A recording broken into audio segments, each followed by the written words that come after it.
All right, we are here at the San Francisco Writers Conference, the 2018 San Francisco Writers Conference, and I'm fortunate enough to be sitting next to the creator and owner of Smashwords, Mr. Mark Coker. Thank you so much for doing this with me. I really appreciate it. So tell everybody how Smashwords got started. I know that's a story you tell every time, but Sure.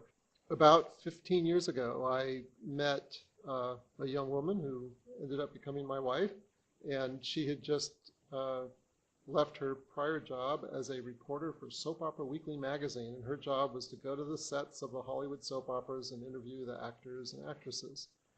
And I was just blown away and fascinated that there was even such a position for a journalist to do that kind of job. And she started telling me these stories about how the actors and actresses were more over the top nuts in real life than they were in front of the camera. Sure.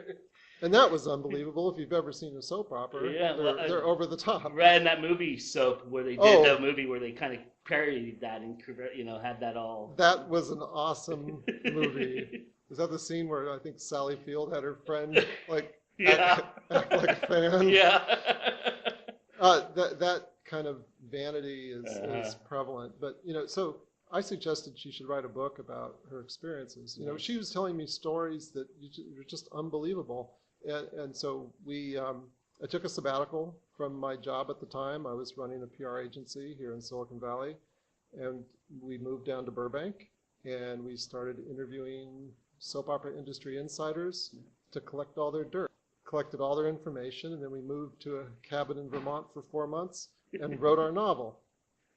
So it was a great experience. We had no clue what we were doing, but the Nanny Diaries had just come out while we were doing our research, and we thought, wow, we've got the Nanny Diaries of the soap opera industry. Nice. And the first draft of our book was 900 pages, and we thought our ugly baby was beautiful and perfect.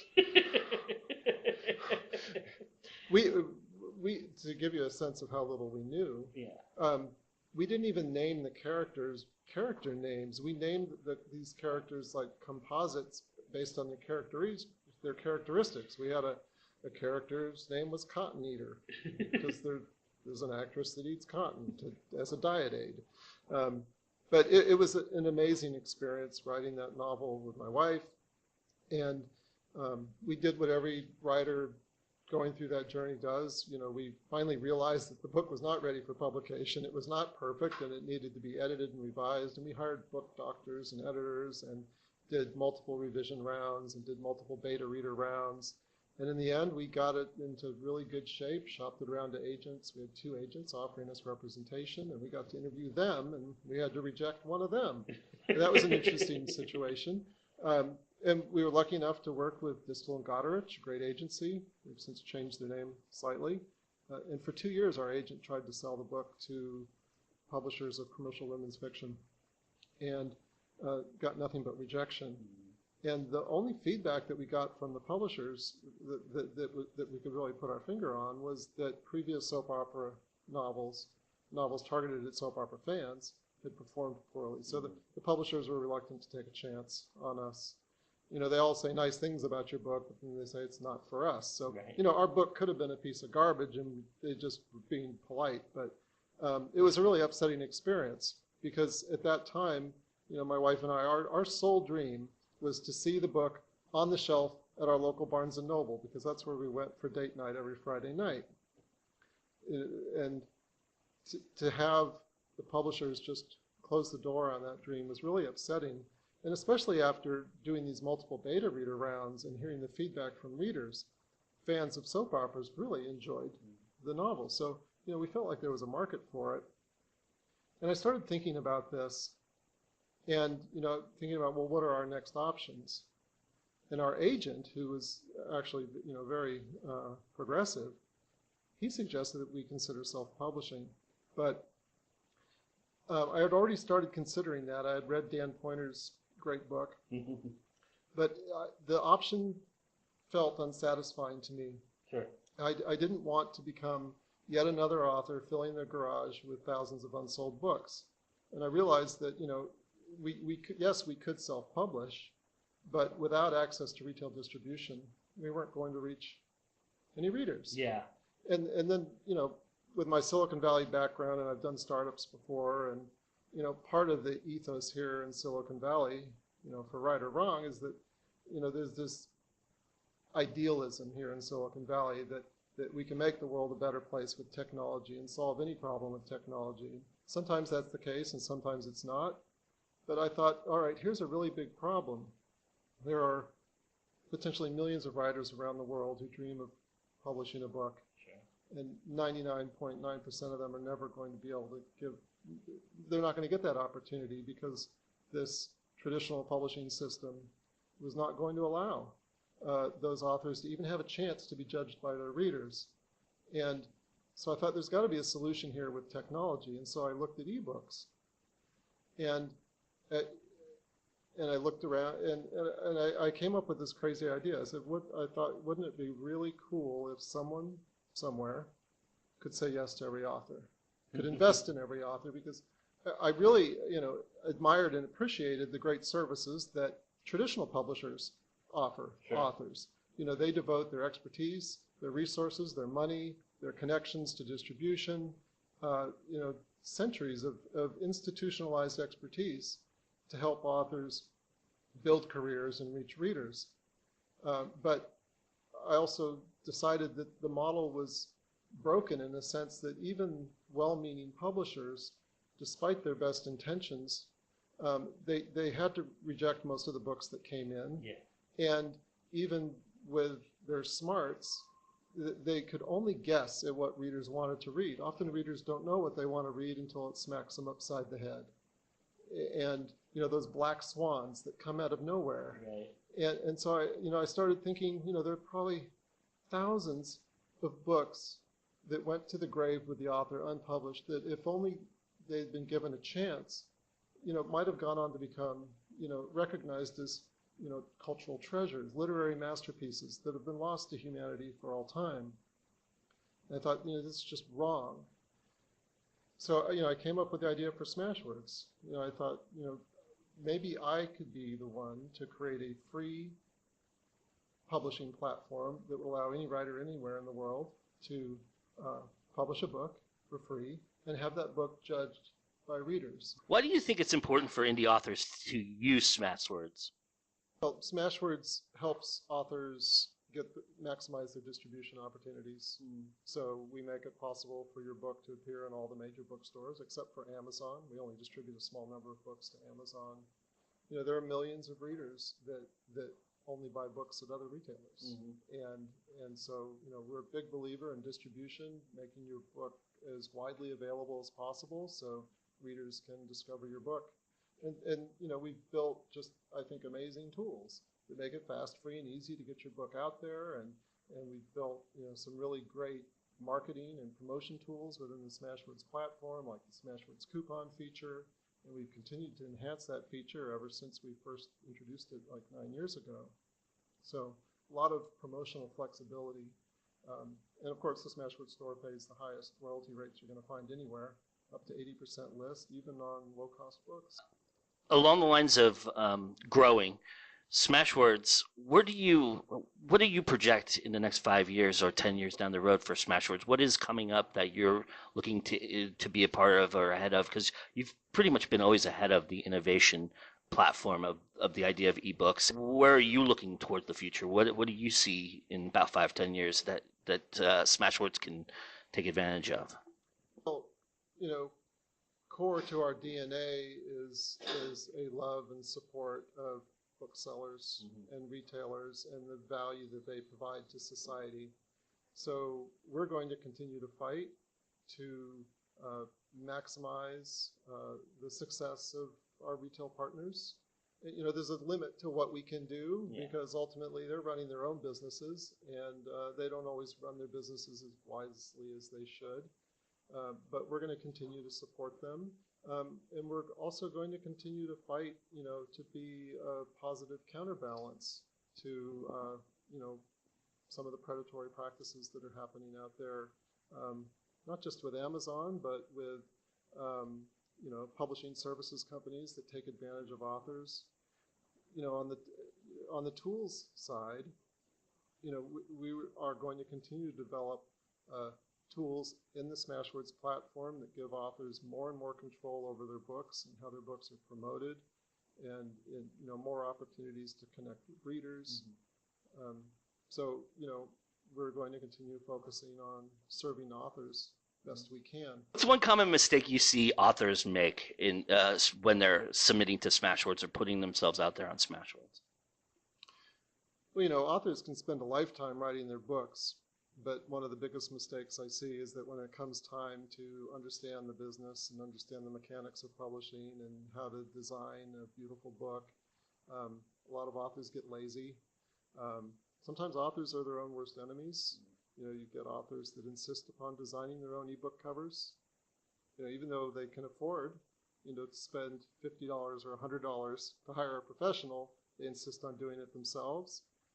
And inevitably, 99% of those authors end up shooting themselves in the foot by putting out a cover that looks homemade, because readers have no tolerance for that. Yeah. If your cover projects homemade, then your cover is projecting to the reader, run away. I'm an amateur, I don't know what I'm doing. Every year we do the Smashwords survey, where we look at aggregated sales data across our retail network, and we try to identify potential best practices that can give indie authors an advantage. One of these best practices is to always launch your book with an ebook pre-order. We've been evangelizing ebook pre-orders now for about 5 years. Yeah. But based on our data from 2017, only about 12% of indie authors are releasing their ebooks as pre-orders. Yeah. And in the 2017 survey, we also revealed for the first time, we analyzed what percentage of a category's book sales were going to books that were released as pre-orders versus books that were simply released the day of release. And category by category, the books that are born as pre-orders are vacuuming up all the sales, which means the authors who are not releasing their books as pre-orders are making a huge mistake. They're undermining their long-term career as an author. And it's frustrating for me to see that, because it's such an easy thing to do. And one of the innovations that we did, we were probably among the first to do it, was to create what we call assetless pre-orders, where you can establish a pre-order even before the book is finished, up to 12 months in advance. And so the tools are out there if indie authors just take the time to learn them. Has Smashwords looked at other security options in terms of keeping the book safe? Because book pirating is a big deal, and it seems to be when you have all formats, it's pretty easy to pull down. Well, I know it's a big concern of authors, piracy.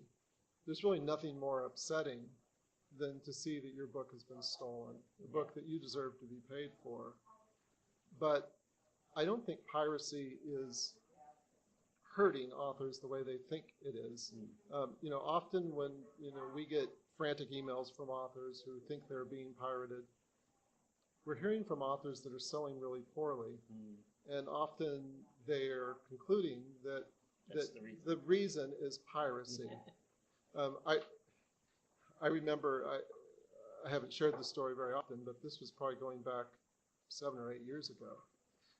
And in the very early days of Smashwords, there was an author who had previously been traditionally published, and he sent me an email, and he said, "Do you think I'm a fool that I would upload my book to your platform as an ebook? I'd make my book available as an ebook, because I can guarantee you that within a day, millions of copies are going to be stolen." And I just saw this email, and I thought, this is laughable. If only he could be so lucky. I would pay a lot of money to have my novel read copies, sure, by a million people. It'd probably lead to a movie deal and more book sales, and it would, be a wonderful thing.